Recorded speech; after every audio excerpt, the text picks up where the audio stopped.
Come fronteggiare l'esigenza di recuperare l'ingente quantità di alberi schiantati a terra a seguito dell'uragano di fine 2018 in modo che il legname potenzialmente utilizzabile non vada sprecato? Le imprese della filiera legno sono state invitate ad un incontro tenutosi ad Asiago. Le dimensioni della devastazione che ha colpito i nostri boschi sono ancora evidenti, una quantità impressionante di alberi da recuperare. Bisogna agire velocemente per motivi di natura ambientale e fitosanitaria, ma questa emergenza può fornire anche lo spunto per lo sviluppo organizzativo delle imprese, per valorizzare tutta la filiera del legno, per pensare in grande. Così si è espresso, facendo gli onori di casa, Emanuele Munari, presidente dell'Unione Montana Spettabile Reggenza dei 7 Comuni, nella cui sede si è tenuto un incontro voluto da Confartigianato e Banca Intesa, come motivato dal presidente della categoria legno Luigi Sella, per un approfondimento sulle misure pubbliche e private a sostegno del sistema produttivo di settore.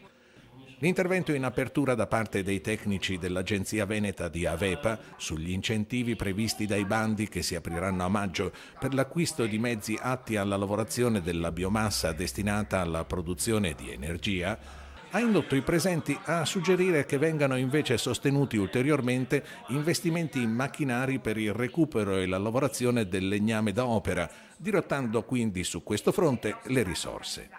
È stata evidenziata l'opportunità di valutare azioni e investimenti anche alla luce di possibili aggregazioni tra le aziende, soluzione che Confartigianato si rende disponibile a supportare attraverso il proprio servizio predisposto proprio per favorire la costituzione di reti di imprese.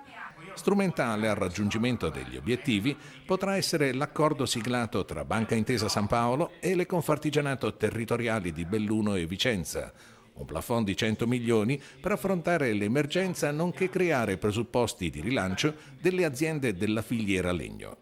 Le iniziative, come illustrato per conto di Banca Intesa da Marco Nichele dell'Ufficio di Coordinamento Territoriale Prodotti e Segmenti, potranno riguardare lo stoccaggio del legname per agevolarne la vendita in modo graduale nel tempo, l'acquisizione di macchinari per incrementare la capacità produttiva, la lavorazione del legno, le azioni volte al rimboschimento delle aree montane colpite, anche quelle di proprietà privata. I tecnici di Fidi Nord-Est presso le sedi Confartigianato sono a disposizione degli interessati.